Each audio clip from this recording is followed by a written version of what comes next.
Hello everyone, আসসালামু আলাইকুম। সবাইকে অনেক দিন পর আরও একটি কেক মেকিং ভিডিও নিয়ে চলে আসলাম আপনাদের সাথে শেয়ার করতে। যদিও আমি প্রফেশনালভাবে কেক বেক করি না, বাট তারপরেও কেক বানাতে আমার অনেক বেশি ভালো লাগে। যদিও এটা অনেকের কাছে অনেক সামান্য ব্যাপার, বাট আমার কাছে এটা অনেক বেশি কিছু। কারণ একটা ভিডিওতে কেক বানানো দেখতে যতটা না সহজ মনে হয়, বাট একটা কেক বানাতে কিন্তু অতটাও সহজ না, অনেক অনেক খাটনি করতে হয়। এর আগেও আমি একটা কেক বানিয়েছিলাম, ওটা ভ্যানিলা ফ্লেভার ছিল, বাট এবার আমি চকলেট ফ্লেভারের কেকটা বানাবো। এর আগের বার আমি যে কেকটা বানিয়েছি সেটাও আমি আপনাদের সাথে শেয়ার করেছি। আর ওই আগের বার আমি যেভাবে কেক বানিয়েছি ডাল ঘুটনি দিয়ে, অনেক কষ্ট হয়েছে। তো সেজন্য আমি কেকের যা যাবতীয় জিনিসপত্র লাগে ওগুলো সব আমি কিনে নিয়েছি। আর এই কেকের অনেকগুলো ছবিতে বা অনেক ভিডিওর ক্যাপশনে আমি লিখেছিলাম যে বিজনেস করব বা ব্যবসা করব, এরকম কিছু। আসলে এরকম কিছুই না, আমার কেক খেতে খুব ভালো লাগে, আমি খুব পছন্দ করি কেক। আর বাইরের দোকানগুলোতে যে কিভাবে কেক বানায় সে একটা ভিডিও আমি দেখেছি, যার জন্য বাইরের কেক খাওয়ার রুচি আমার উঠে গেছে। যার জন্য আমার এই চিন্তা ভাবনা যে আমি বাসায় সবকিছু কিনে নিয়ে আমি বাসায় কেক বানানো শিখবো, বাসায় কেক বানাই সবাইকে খাওয়াবো। আগেও আমি অনেকবার কেক বানিয়েছি, বাট এত পারফেক্ট হয় না। কিন্তু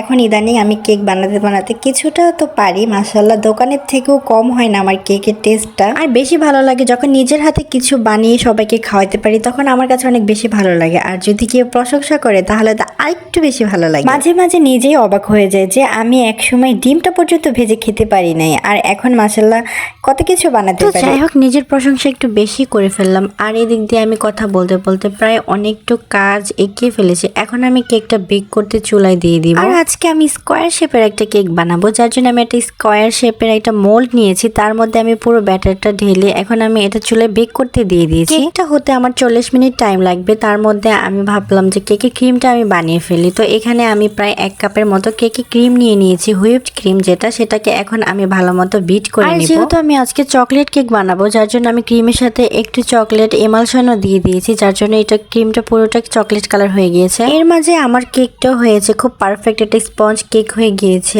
আর এখন এটাকে ভালো মতো স্লাইস করে এটার মধ্যে সুন্দর করে ক্রিম মেখে আমি সুন্দর করে একটা ডেকোরেশন করে নিব। কেক বানানোর মধ্যে আমার সব থেকে পছন্দের পার্ট হচ্ছে ক্রিম লাগানো, মানে ক্রিম দিয়ে নিজের মতো করে ডেকোরেশন করা। এই পার্টটা আমার সব থেকে বেশি ভালো লাগে, অনেক মন দিয়ে আমি এই কাজটা করি বা করতেও খুব ভালো লাগে। আর সেদিনের চকলেট কেকের পুরোটা ডেকোরেশনের ভিডিও আমি করতে পারিনি, কারণ অ্যাক্সিডেন্টলি ভাবে আমার মোবাইলটা একদম কেকের ক্রিমের উপরে পড়ে যায় যে কোনো একটা কারণে। তো যার কারণে আমি পুরোটা ভিডিও করতে পারিনি। যতটুকু ভিডিও করেছিলাম সেইটুকুই আপনাদের সাথে শেয়ার করলাম। কিন্তু কেকটা কিন্তু খেতে ভীষণই মজা হয়েছিল, অনেক টেস্টি হয়েছিল। আর আমার কেক বানানোর বিশেষ কারণ হচ্ছে আমার বাচ্চাগুলোর জন্য। আমার বাচ্চাগুলো কেক খেতে খুব বেশি পছন্দ করে, যার কারণে আমার এত কেক বানানো হয় বা আমি এত কেক বানাই শুধুমাত্র ওদের কারণে। আর ওরাও কিন্তু আমার হাতে কেক খেতে খুব বেশি পছন্দ করে, শুধু ওরা না, বাসায় সবাই খুব বেশি পছন্দ করে। তো যাই হোক, এটাই ছিল আমার সেদিনের কেক মেকিং ভিডিওটা। আর আমার কেকটা কেমন হয়েছে অবশ্যই জানাবেন। কেকটা খেতে কিন্তু খুবই ভালো হয়েছে, কিন্তু কেকটা দেখতে কেমন হয়েছে সেটা আপনারা অবশ্যই জানাবেন। আর সবাই ভালো থাকবেন, সুস্থ থাকবেন।